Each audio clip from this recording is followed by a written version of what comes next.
buenas tardes, estimados televidentes y radiovidentes. La mesa redonda se acerca hoy nuevamente a Ecuador y su revolución ciudadana, uno de los procesos sin dudas más interesantes que ocurren en América Latina en este cambio de época, en esta época de cambio, como realmente la ha calificado el presidente Rafael Correa. Y para eso tengo el placer, nos esté acompañando hoy en nuestro programa el doctor Guillaume Long, ministro, coordinador de conocimiento y talento humano del Ecuador, y a quien es además miembro de la dirección del movimiento Alianza País, su coordinador de la Comisión de Relaciones Internacionales. Buenas tardes, Guillaume. Buenas tardes, Randy. Muchas gracias por esta invitación. Placer para mí. Bueno, pues vamos a hablar durante los próximos 55 minutos de su país, de Ecuador, del conocimiento humano, del desarrollo social y también, por supuesto, de temas políticos. Así que invito a nuestros televidentes a que nos acompañen hoy en nuestra mesa redonda.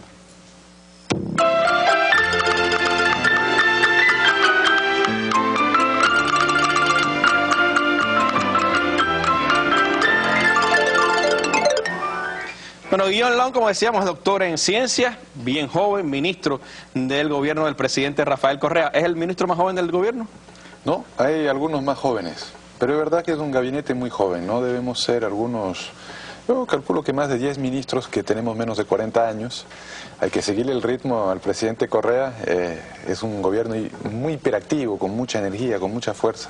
Y hay algunos ministros muy jóvenes, ahí, incluso del propio legislativo, la presidenta de la Asamblea Nacional debe tener 30 años, ministros de Economía, de Finanzas que deben tener 35, 36 años, así que no soy el único menor de 40 años. Mucha energía para poder seguir la energía del presidente Correa. Guillaume, ¿qué significado tiene para la Revolución Ciudadana un ministerio coordinador del talento humano, del conocimiento? ¿Qué perspectivas le dan ustedes a ese ministerio? ¿Qué influencia tiene no solo en el desarrollo intelectual del país, sino también en el desarrollo social y económico?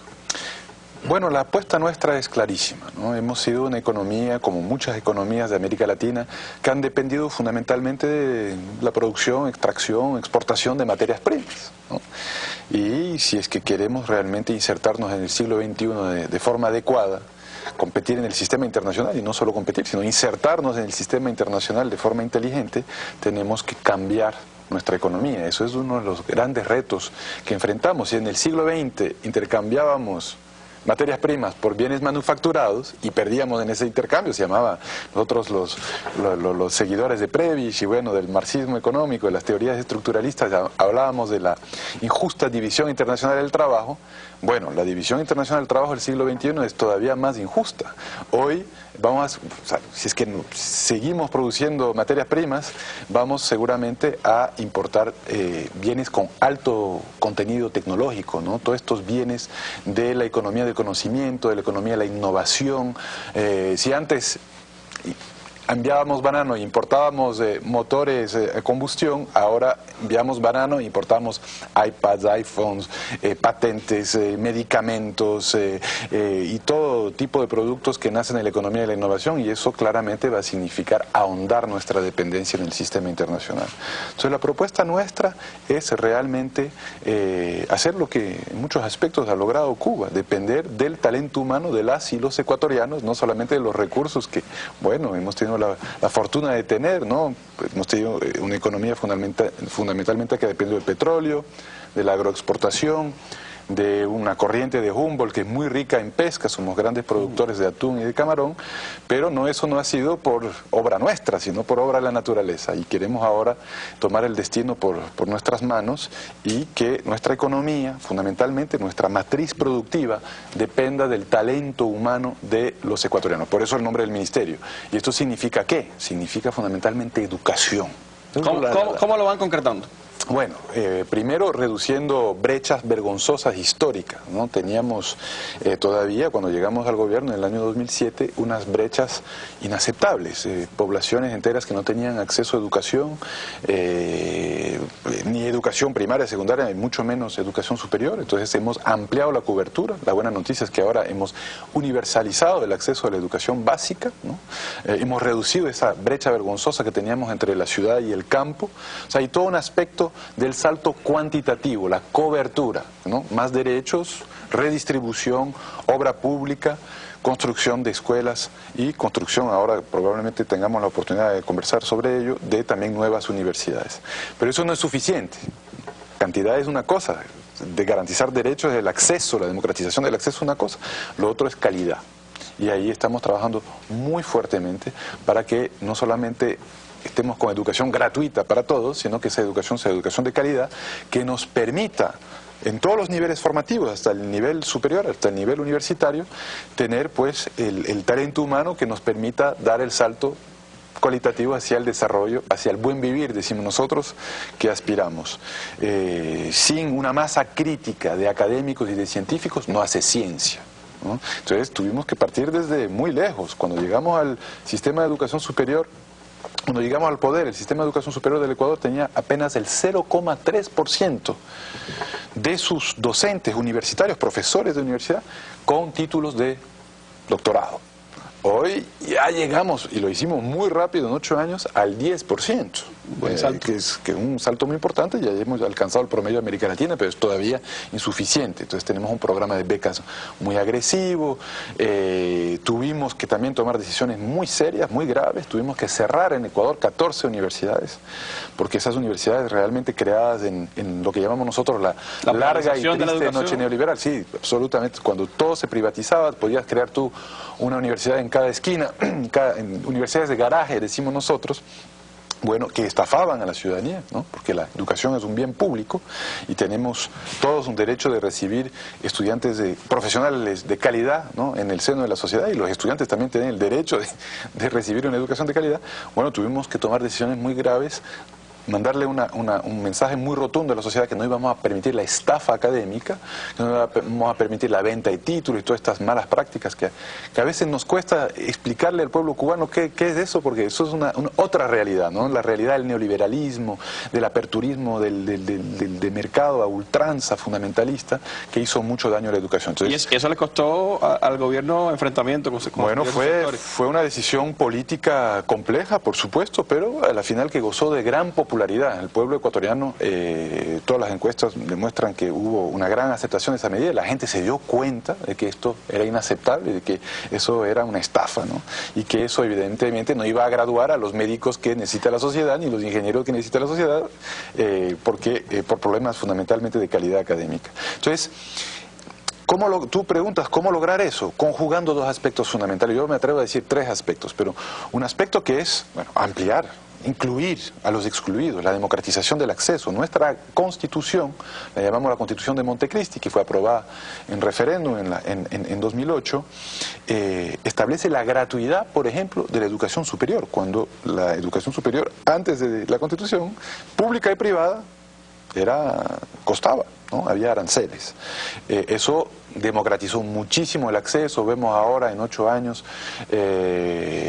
un salto muy importante, el acceso de la matrícula indígena a la universidad, la matrícula afroecuatoriana, los quintiles, los más pobres, los quintiles más pobres, el 20% más pobre de la población accede, ha triplicado, casi cuadruplicado su acceso a la universidad, pero a la par que se democratiza el acceso, hay que trabajar en la calidad para que realmente los que se gradúen de nuestras universidades puedan ayudar a dar este salto que necesita nuestro país para agregar valor a nuestra producción, alejarnos de la mera explotación de materias primas y empezar a guiar la economía ecuatoriana hacia una economía que realmente haga investigación, produzca nuevas tecnologías y, bueno, nos insertemos de forma inteligente en este siglo que va a ser, estoy convencido, el siglo del siglo XXI va a ser el siglo de la innovación.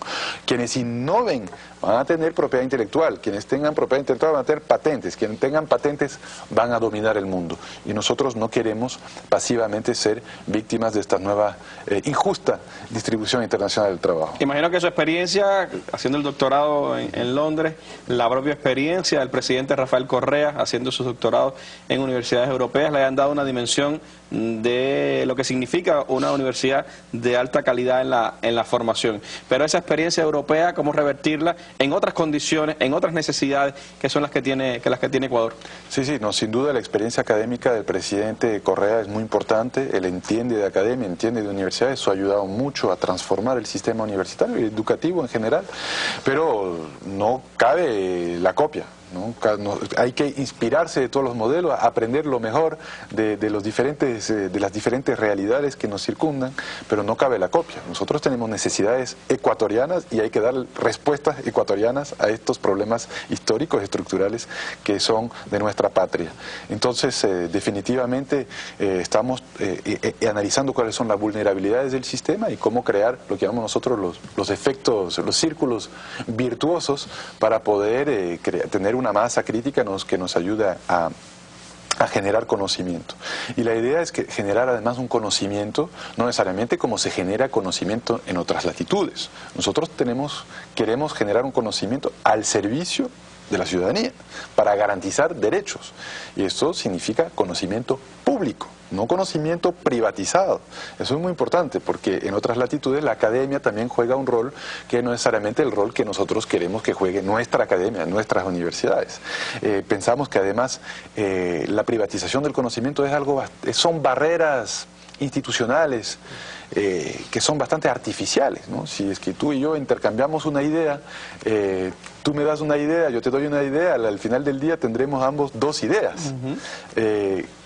No hay barreras reales, físicas, tangibles para el intercambio de este conocimiento. Ese conocimiento, por ende, es naturalmente público y luego nosotros de forma artificial ponemos patentes, ponemos propiedad intelectual para poder comerciar ese comercio. Bueno, evidentemente es importante que el conocimiento juegue un rol económico y nosotros también seguramente, ojalá podamos beneficiarnos económicamente de la generación propia de conocimiento. Pero no patentar todo, no privatizar todo, llegar a un equilibrio en donde el conocimiento fundamentalmente ayude a resolver problemas de los ecuatorianos y garantizar derechos de nuestra población. Bueno, en ese conocimiento, en esa perspectiva del gobierno ecuatoriano, ¿cuánto Cuba puede aportar y cuánto busca Ecuador en Cuba? De eso le propongo hablar en el próximo segmento de nuestra mesa redonda. Vamos a hacer un breve alto y después regresamos con usted.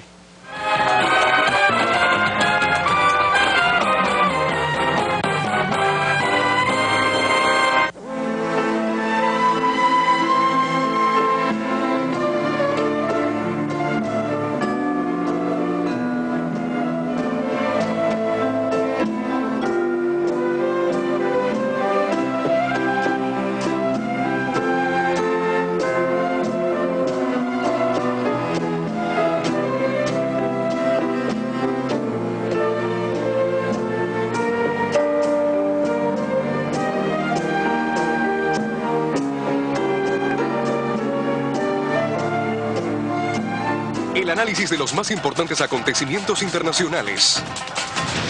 La valoración de temas de actualidad nacional acompañadas del criterio y las preguntas de la población. El acercamiento a hechos históricos, económicos, científicos, deportivos y culturales. Mesa Redonda. Más allá de la noticia.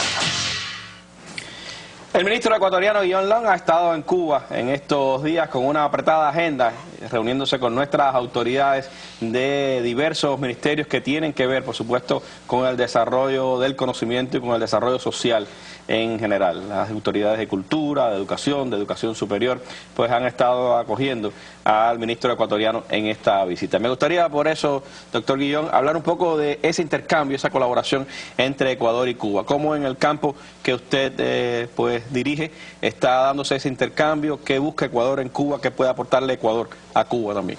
Muchísimo, Randy. El aprendizaje nuestro de Cuba siempre es muy rico, ¿no? Desde hace muchos años, antes incluso de estar en el gobierno, nosotros nos hemos inspirado de muchas de las cosas que ha logrado el pueblo cubano a través de su revolución. Y en el sector educación superior, bueno, tenemos muchísimo que aprender y que inspirarnos. No necesariamente copiar, porque veíamos que las realidades son distintas, pero sí inspirarnos, aprender de sus experiencias y de sus grandes avances, sobre todo, insisto, en el sector educativo. Entonces, bueno, de la agenda nuestra, sí, tenemos muchos acuerdos y siempre hacemos el seguimiento con los diferentes ministros. Me pude reunir con el ministro de Educación Superior, con la ministra de Ciencia, Tecnología y Medio Ambiente, con con el ministro de Cultura hoy, una muy fructífera reunión, y con varios altos funcionarios, dirigentes también históricos acá de Cuba. Tenemos proyectos muy emblemáticos para nosotros en la Revolución Ciudadana, que son nuestras nuevas universidades. Son 4 nuevas universidades que estamos creando, que además corresponden a grandes vacíos que existen, justamente para lograr lo que hablábamos en el segmento anterior, el salto hacia otro modelo productivo, hacia otra economía.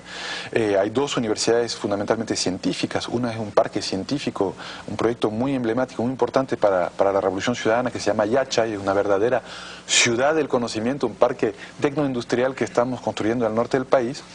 Otra, una universidad en el corazón de la Amazonía, eso es muy importante.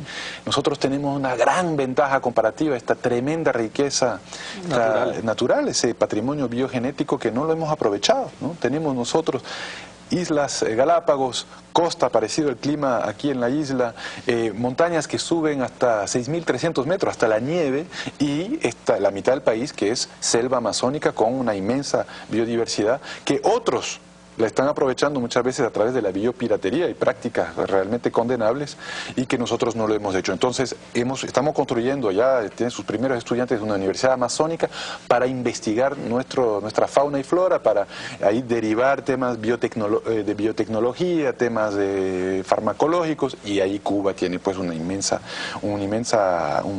gran experiencia.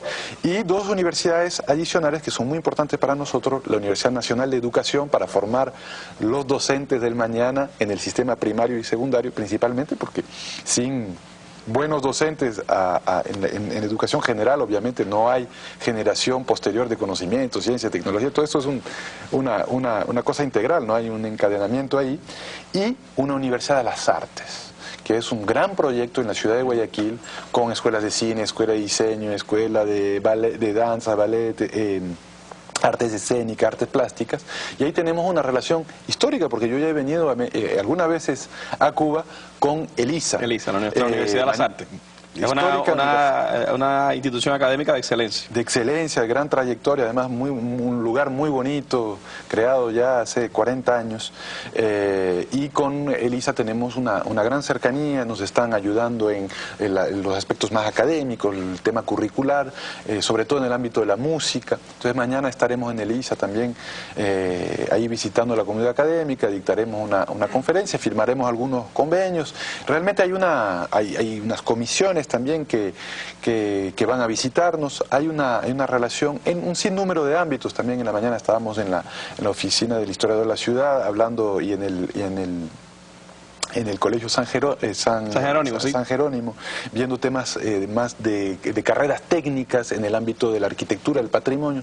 Es un sinnúmero de ámbitos en donde nosotros tenemos muchísimo que aprender de Cuba, que tiene una gran trayectoria en estos aspectos. Y bueno, si en los intercambios de ideas podemos aportar alguna idea, alguna innovación desde nuestro proyecto revolucionario, desde nuestra Revolución Ciudadana, pues qué bueno, pero realmente hemos venido aquí a aprender. Hablando de la Revolución Ciudadana y su impacto, ¿cómo valoraría usted estos años transcurridos de la Revolución Ciudadana en cuanto al desarrollo social? ¿Cómo ha recibido la ciudadanía ecuatoriana la Revolución Ciudadana en cuanto a beneficios sociales, en cuanto a desarrollo como seres humanos? Bueno, yo creo que 2 grandes aspectos. El primero y el más importante es que recuperamos el sentido de patria, ¿no? Y el orgullo de ser ecuatorianos, la dignidad. Eso es muy importante. El presidente Correa lo dice a menudo. Lo más importante fue recuperar la esperanza, ¿no? Ese entusiasmo, ese optimismo, que sin el cual no puede haber proyecto de nación, no puede haber, no se puede vislumbrar el desarrollo. No hay país que haya alcanzado el desarrollo. Nosotros no nos gusta mucho la palabra desarrollo, hablamos de buen vivir, pero no hay país que haya prosperado de esa manera sin tener realmente autoconfianza y heredamos un país que estaba realmente en una condición muy grave, ¿no? 7 presidentes en 10 años, colapso total de nuestra economía en el año 99, la dolarización, perdimos hasta soberanía monetaria, una ola de inmigración muy fuerte en un corto tiempo, realmente fruto de la crisis bancaria, problemas de soberanía con el conflicto colombiano, una serie de cosas, una base militar norteamericana en nuestro territorio, que tuvimos la valentía de decir gracias, pero no gracias en el 2009, les pedimos que se retiren, muchas cosas que mermaban nuestra soberanía, nuestro orgullo, nuestra dignidad. Entonces, esto es muy importante, sin eso no se puede construir lo posterior. Y en el ámbito del desarrollo social, un proceso muy fuerte de redistribución y de garantía de derechos. Entonces, todo lo que hablábamos ahora de construir escuelas, hospitales, carreteras que nos integren para que podamos conocernos entre ecuatorianos. Tenemos no voy a entrar en tecnicismos, pero tenemos un gasto público, un presupuesto público relacionado con nuestro PIB, que es el más alto de América Latina. 15% del PIB en inversión pública, cuando el promedio de América Latina es del 5%. Entonces eso, bueno, a la final significa gran infraestructura pública, eso significa también empleo, eso significa un incremento muy fuerte de la seguridad social, la reducción de la pobreza en casi 20 puntos, la reducción de la extrema pobreza, que es realmente esa miseria, casi indigencia, que se redujo casi del 20%, ahora debajo de queda solo un dígito, 7%, es una caída muy fuerte. Y eso es fruto de las políticas redistributivas. También, y lo logramos, esos recursos no nacen de la nada, lo logramos cobrando impuestos cuando nunca antes se lo había hecho. Y sin subir impuestos, fíjate, no subimos impuestos en Ecuador. Es cobrando sino que había que cobrarle. Sí, no se cobraban impuestos en Ecuador. Fíjate que en el 2006, el año antes de que llegue Rafael Correa al poder, recaudamos menos de 4.000 millones en impuestos. Este año ya van a ser 14.000 millones. En el año 2014 son 14.000 millones. Pero eso también necesita de una base económica. Y para el país, el gobierno de Rafael Correa, un economista que ha significado en términos económicos. ¿Cómo ha logrado Ecuador sortear esta crisis económica internacional y avanzar en su desarrollo económico? Bueno, con inversión pública, atreviéndose a adoptar medidas contracíclicas, ¿no? Hemos tenido un crecimiento muy sano, ¿no? Sin seguir ninguna de las recetas ortodoxas del Fondo Monetario Internacional, de la ortodoxia del Banco Mundial y de los organismos internacionales. Tuvimos un crecimiento del 8% en el 2011, creo que del 5% en el 2012, 4.5% en el 2013, 4% del año pasado. Ahora también, a pesar de la caída de los precios del petróleo, y rara vez se equivoca el Banco Central nuestro, siempre le acierta, vamos a crecer probablemente cerca del 4%, 3,8%, 4%. Es decir, a través de desarrollo endógeno propio, nuestro, cobrando impuestos, porque es un error también. Nosotros siempre pensamos, es muy importante incrementar el tamaño de la torta para poder redistribuir, y estamos ahora enfrentando este reto, que poder generar más riqueza. Pero con la riqueza que tenemos en los países de América Latina, distribuyéndola bien, podemos reducir pobreza.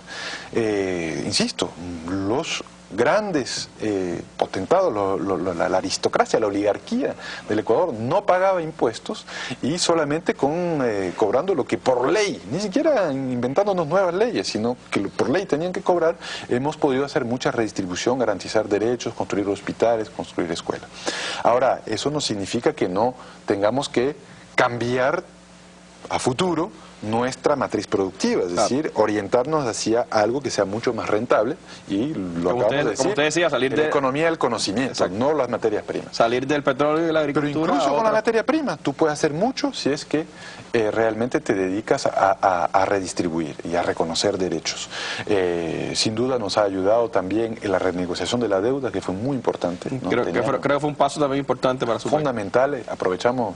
Y un paso valiente, además. Un paso valiente en el 2008. Porque fue no solo enfrentar el tema, sino además decirle a los acreedores lo injusta o lo mal habida que era parte de esa deuda. Tuvimos una comisión que denunció parte de la deuda, que era una deuda bueno, según los motivos que analizó esta comisión, pero había deuda ilegítima, corrupta, había intereses sobre intereses, había realmente unas cosas, y denunciamos parte de nuestra deuda, otros bonos pudimos comprar a un valor de mercado inferior, aprovechando también la crisis económica del 2008, en fin, hubo un manejo técnico bastante muy bueno ahí que nos permitió liberar recursos para hacer esa redistribución, y bueno, los precios del petróleo y de los commodities en general que también nos han ayudado. Pero no nos hubiesen ayudado tanto los precios del petróleo si no hubiésemos renegociado los contratos petroleros. Eso es muy importante, ¿no? Invertimos realmente la proporción que recibe la multinacional y la proporción que recibe el Estado. Les dijimos a las multinacionales, bueno, esas son las nuevas reglas de juego, si es que ustedes se quieren quedar bien, y si no, pues nosotros vamos a recuperar esos campos petroleros. La mayoría de las multinacionales se acogieron a las nuevas reglas de juego, y eso nos permitió también no ser solamente de forma pasiva beneficiarnos de un boom petrolero, sino de forma activa tratar de captar recursos ahí. Y rescatar para la nación su recurso más importante en este minuto, que es el petróleo. Que es el petróleo, sí, por supuesto, eso fue muy importante. Pero acuérdate que también nosotros cometimos un error histórico cuando empezamos a sacar petróleo hace 40 años, en la década del 70, que no tenemos gran capacidad de refinación. Eso es un problema estructural que lo tiene el Ecuador. No somos un país que importa los derivados del petróleo, cuando nosotros mismos tuvimos que haber construido refinería, tener capacidad petroquímica, todo eso, y eso es una cosa que estamos tratando de resolver ahora mismo construyendo una refinería, pero no somos un país que se beneficia tanto de los altos precios del petróleo, porque es verdad que beneficia nuestras exportaciones de crudo, pero perjudica, porque suben los precios mucho de los derivados del petróleo. Es uno de los dilemas que tiene que enfrentar la economía ecuatoriana. Pero hay muchos más dilemas, algunos de ellos son de carácter político, y de eso le propongo hablar entonces en el próximo segmento de nuestra mesa redonda, doctor. Vamos nosotros a hacer un breve alto y regresamos para seguir hablando aquí con el doctor Guillón Long, quien es el ministro coordinador de Conocimiento y Talento Humano del Ecuador.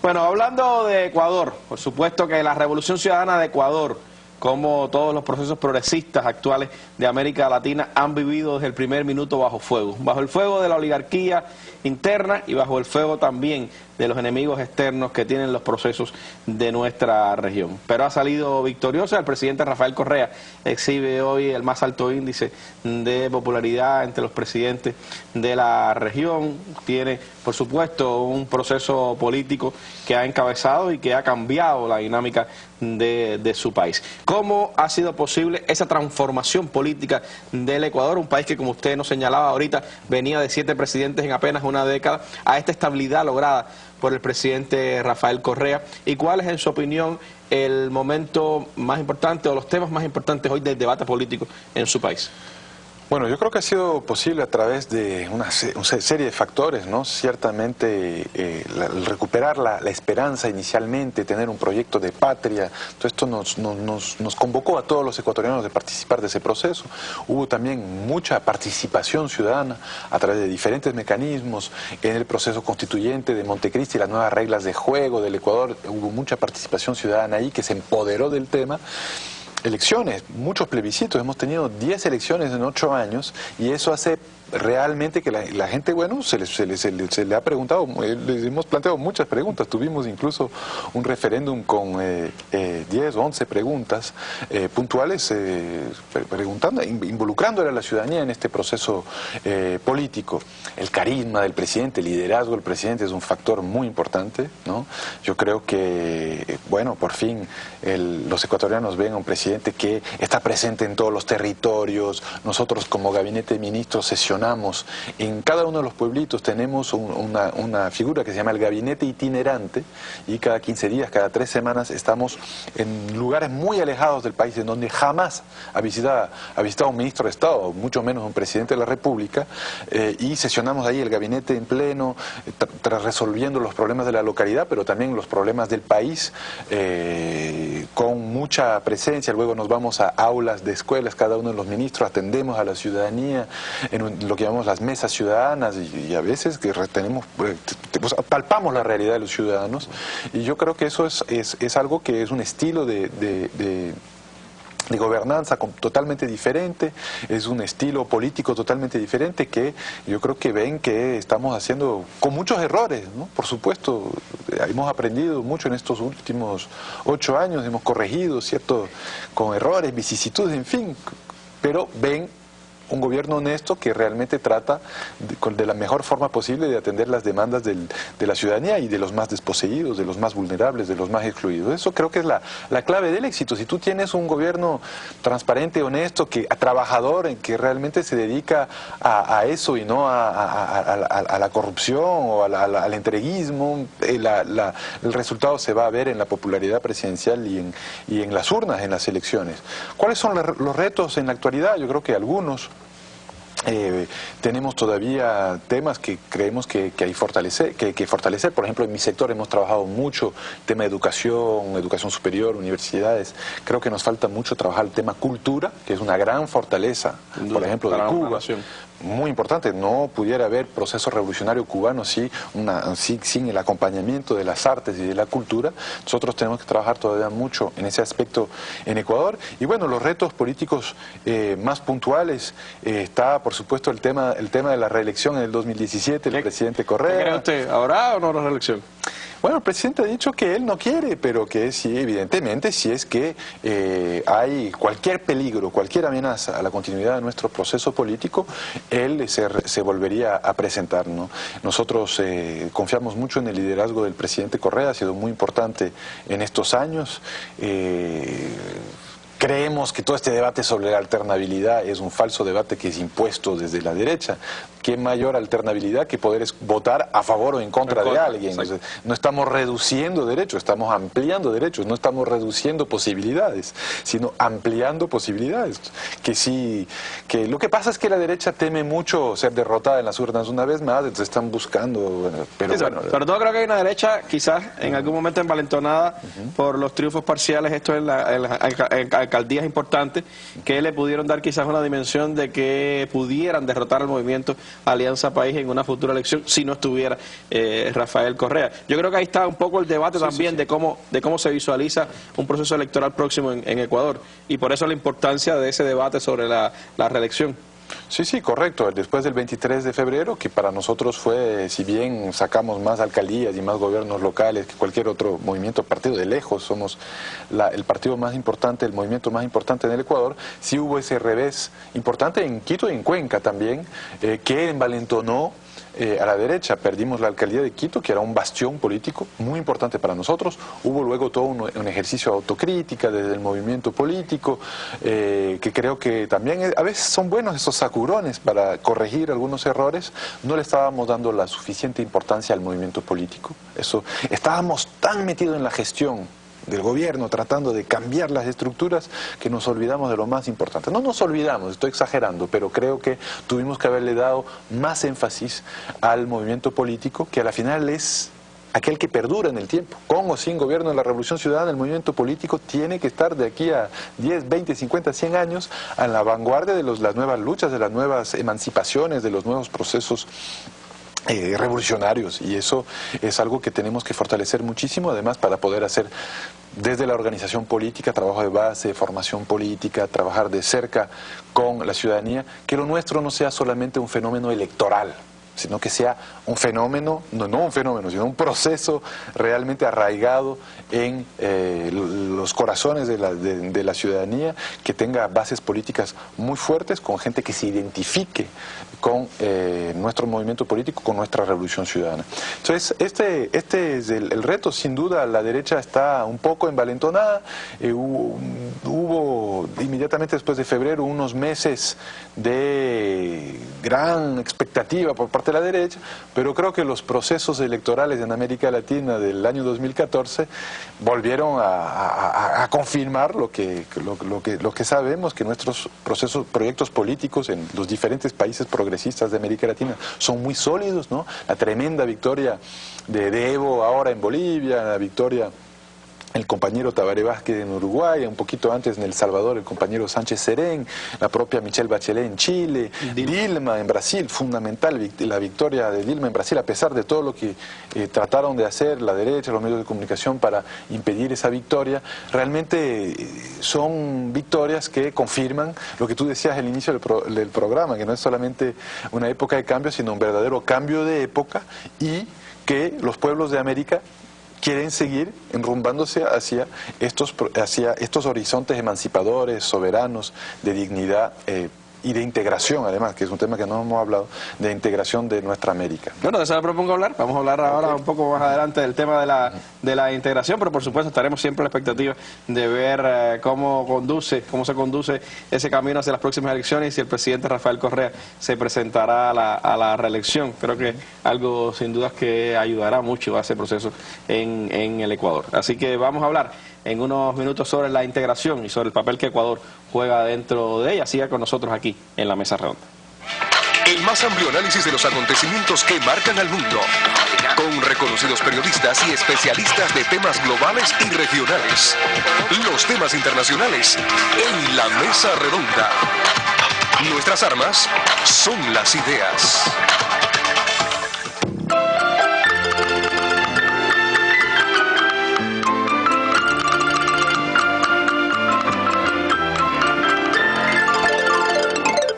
Bueno, Ecuador, al centro del mundo, al centro de nuestro continente y por supuesto un lugar que tiene pues muchísimo para mostrar a esta región. Allí se ha inaugurado recientemente la sede de la UNASUR en un hermoso edificio y también pues Ecuador aspira a ser matriz también de todo este cambio que se está dando en América Latina. Pero me gustaría empezar hablando más allá de la acción de gobierno y John, teniendo en cuenta sus responsabilidades al frente de la Comisión de Relaciones Internacionales del movimiento, ¿cómo ustedes proyectan esa relación del partido con otros movimientos progresistas, con otros movimientos de izquierda en América Latina, y cuál es esta idea que han tenido de convocar a reunión también de esos partidos de izquierda en Ecuador?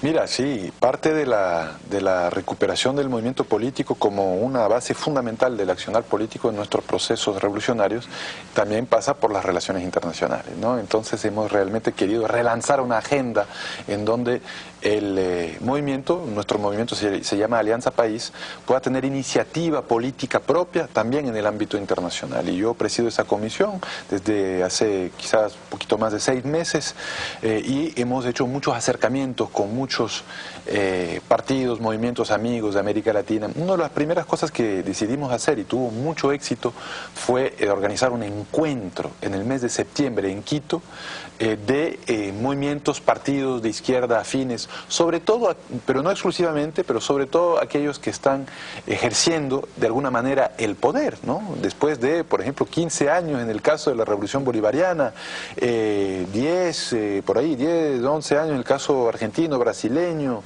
8 años en nuestro caso, el 15 de enero acabamos de cumplir 8 años de la Revolución Ciudadana. Imagínate, esto es importante porque nosotros tenemos electores, votantes, desde los 16 años en adelante. Hace 8 años estos jóvenes tenían 8 años.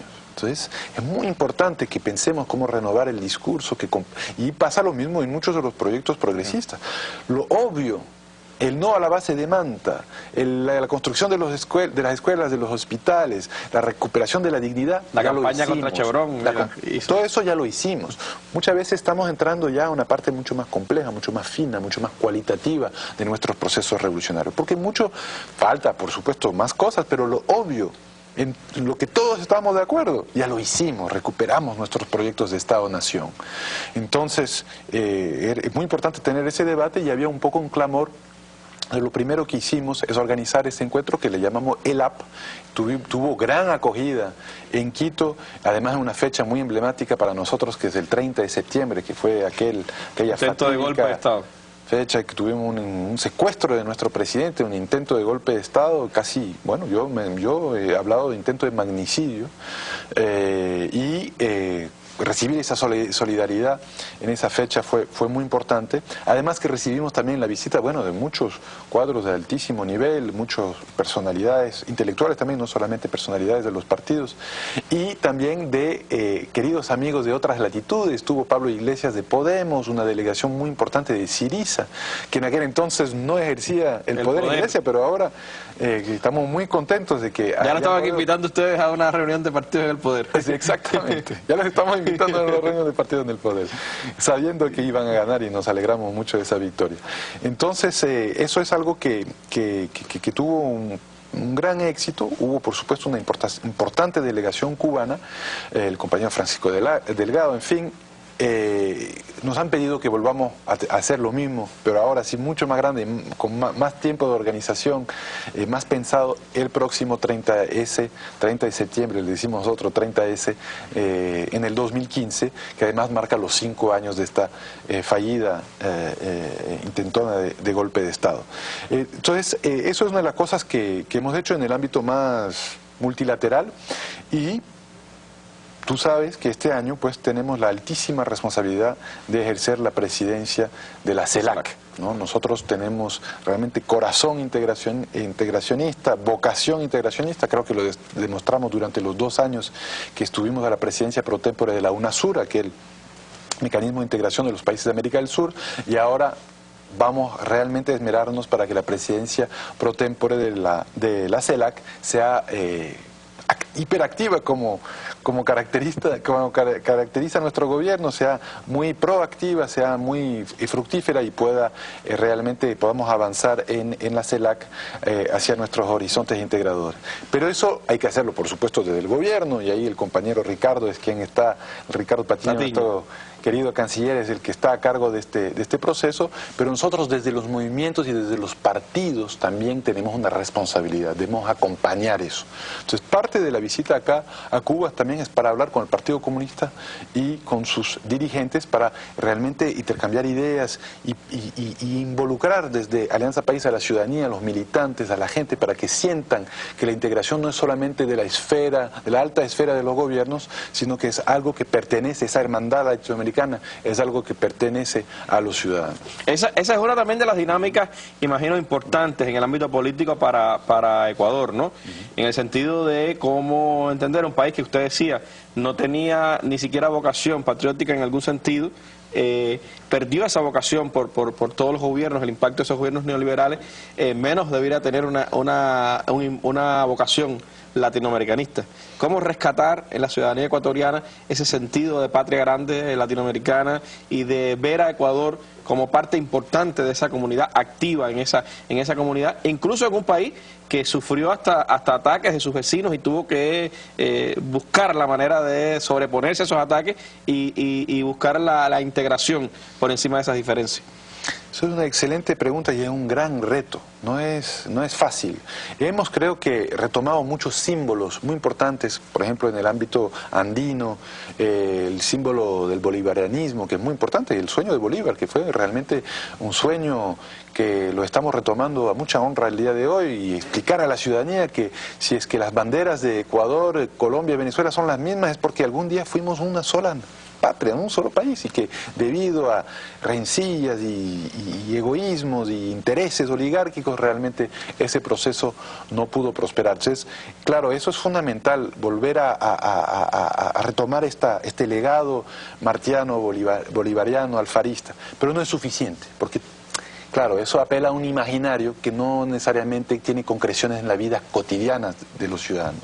Entonces tratamos también de hacer un ejercicio pedagógico explicando qué significa la integración, ¿no? Nosotros hemos tenido economías, por ejemplo, entre la colombiana y la ecuatoriana, por dar un ejemplo, bananeras, en donde para asegurar de que nos compren banano a nosotros y no a los vecinos, bajábamos cada vez más el sueldo de nuestros jornaleros. Porque claro, bajando el sueldo de los jornaleros, nuestro banano era más barato, entonces me compraban a mí, no a Colombia, y viceversa. Entonces teníamos una competencia hacia abajo, una carrera hacia abajo, perjudicando por supuesto cada día más a nuestros pueblos. La integración puede resolver estos temas. ¿Cómo? A través de acuerdos laborales, a través de una integración salarial, a través de acuerdos mínimos que hagan de que juntos pues podamos defender intereses concretos, tangibles de los trabajadores, el precio del banano, etcétera, etcétera. Nosotros enfrentamos un reto muy importante, siempre recurro a este ejemplo, el tema de la propiedad intelectual, por ejemplo, sobre lo que hablamos ahora, nuestra riqueza genética. Bueno, nosotros podemos proteger nuestra Amazonía, nuestro patrimonio biogenético desde el Ecuador, y podemos asegurarnos de que protejamos eso y que no se lo lleven afuera para patentarlo y luego venderlo a nosotros mismos. Pero si es que no tenemos el apoyo de los vecinos de la cuenca amazónica, que probablemente comparten muchas de las mismas especies, en Brasil, en Colombia, en Perú, en Venezuela, en otras. Si no hay acuerdos regionales, si no hay integración en cuanto a los regímenes de propiedad intelectual, por ejemplo, para proteger nuestra biodiversidad, simplemente irán donde las puertas están más abiertas y donde los países son más entreguistas. Entonces, la integración es algo que tenemos que pedagógicamente explicársela a nuestros pueblos y que tienen que ellos sentir también sus beneficios, que estos acuerdos signifiquen reales beneficios tangibles para que nuestros ciudadanos sigan creyendo en este sueño de hermandad bolivariana, latinoamericana, realmente el sueño de nuestra América. Y John, el próximo 10 y 11 de abril será la Cumbre de las Américas en Panamá. A la anterior Cumbre de las Américas, el presidente Rafael Correa no asistió en solidaridad con Cuba. Y dijo que mientras Cuba no estuviera en una Cumbre de las Américas, no regresaría él como presidente a este escenario. Va a estar Cuba finalmente en esta Cumbre de las Américas gracias a esa presión de los pueblos y de los gobiernos de América Latina, y se llegará a un escenario, podríamos decir, diferente, con Estados Unidos pidiendo restablecer relaciones con Cuba o acordando restablecer relaciones con Cuba. De todas formas serán dos Américas las que se encontrarán, la América nuestra y la América del Norte. ¿Cómo ve usted ese contexto regional de cara a la Cumbre de las Américas y qué debiera pedir, reclamar, exigir esta América a la otra América en esa relación bilateral? Soberanía, ¿no? Y el respeto absoluto a la soberanía. Uno de los propósitos fundamentales de esta visita ha sido el estar presente aquí en La Habana y expresar nuestra absoluta solidaridad incondicional con el pueblo y el gobierno de Cuba en los diálogos que en buena hora se han iniciado con los Estados Unidos.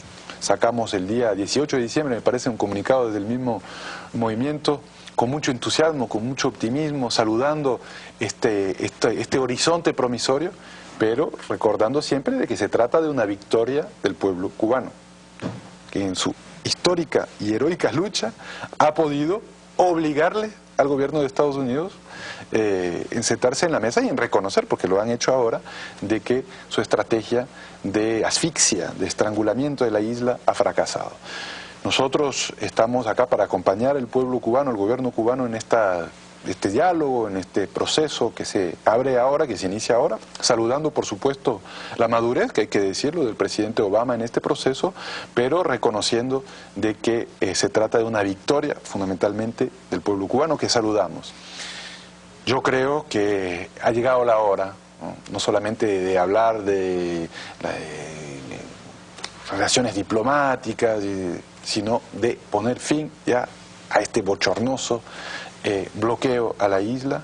Es un clamor de los pueblos de América Latina, de nuestro gobierno, pero de muchos gobiernos de América Latina, terminar con esta cosa que no tiene, que es sin sentido, que es un rezago trasnochado de la Guerra Fría, que además nunca tuvo razón de ser, y en ese sentido nosotros, desde la presidencia de la CELAC, desde nuestro movimiento político, siempre mantendremos la misma línea: respeto absoluto a la soberanía de Cuba, fin al bloqueo, el fin a estas cosas surrealistas, absurdas, que no entendemos, como que Cuba esté en la lista de países patrocinadores de terrorismo cuando es la propia Cuba que ha sido víctima de terrorismo, estas cosas que realmente son de otra época, una época imperial que todos los pueblos de América Latina ya queremos dejar atrás, queremos tener relaciones buenas con Estados Unidos, de igual a igual. A mí me gustan muchas cosas de Estados Unidos, pero no me gusta que no podamos tener relaciones de igual a igual, soberanas, con respeto mutuo con los Estados Unidos.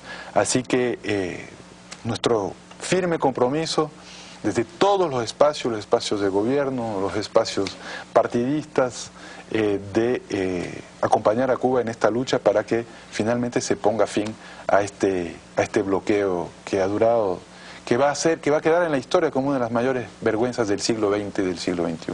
Como ecuatoriano y como latinoamericano, ¿cómo ve a nuestra región hacia el futuro? Con mucho optimismo. Yo creo que existe gran voluntad política para integrarnos como un bloque latinoamericano y encarar los grandes retos del siglo XXI, que son muchos, ¿no? Hablamos ahora de la ciencia, la tecnología, cambiar nuestra economía, está el reto ambiental, que es muy importante para nosotros, para muchos países del Caribe lo es aún más, porque incluso lo estamos viendo en el seno, ustedes lo están viendo en el seno de CARICOM, muchos países cuya misma supervivencia como espacios geográficos puede verse amenazada por la crecida, por el cambio climático, en fin. Todos estos retos los tenemos que enfrentar como bloques y nosotros vemos en este momento que existe voluntad política para enfrentar estos retos de forma integrada. Hay muchas asimetrías, injusticias que todavía perduran. El sistema de las Naciones Unidas es un sistema que todavía lo maneja una dictadura que es el Consejo de Seguridad. Hay centros de arbitrajes donde nos llevan a nosotros, ahora a Argentina, pero también a nosotros, a juicios que nunca un país del sur lo ha ganado en contra de una multinacional. Jamás en la historia de los arbitrajes internacionales, los mal llamados arbitrajes internacionales, lo ha ganado un país del sur global frente a una multinacional. Entonces hay muchos retos, pero con voluntad política vamos a crear nuestras propias instancias de arbitraje internacional en la UNASUR. Ojalá lo podamos hacer algún día en la CELAC. Hay la voluntad política de nuestros países para hacerlo. Ahora tenemos que poner manos a la obra, institucionalizar las cosas, ¿no? La voluntad política tiene que ya aterrizarse en instituciones, en mecanismos, en acuerdos, en leyes, en una nueva gobernanza que pueda reemplazar aquella caduca gobernanza de la OEA a la CELAC, ¿no? Este es el gran reto con el retorno de Cuba en nuestra comunidad hemisférica, que en realidad nunca se fue, pero en justicia, con soberanía y con derechos para todos nuestros pueblos. Nuestro agradecimiento al presidente Rafael Correa y a su gobierno, por supuesto, por toda esa solidaridad con Cuba, expresada en muchas ocasiones, creo que con mucha firmeza en aquella cumbre de las Américas y a lo largo de todo este tiempo. Nuestro agradecimiento a usted por haber utilizado parte de su escaso tiempo acá en La Habana para conversar con nosotros en la mesa redonda y por supuesto muchísimos éxitos a la Revolución Ciudadana en los próximos años, que estamos seguros van a ser muchos al frente de los destinos del pueblo ecuatoriano por lo que ha hecho en todos estos años y por lo que se promete hacer para ese pueblo. Y usted en lo particular, pues muchísimo éxito en ese empeño de convertir a Ecuador en un país donde el talento y el conocimiento humano se conviertan en la principal riqueza de la nación. Así que muchas gracias por haber estado con nosotros y le invito cuando venga de nuevo a La Habana, pues regrese aquí a nuestro programa. Nos vamos nosotros de nuestro programa de hoy, los invito mañana en la mesa redonda, estaremos hablando de consumo cultural, un tema importante que estaremos debatiendo con especialistas y periodistas aquí sobre la mesa. Nos vemos mañana en un nuevo programa. Muy buenas noches.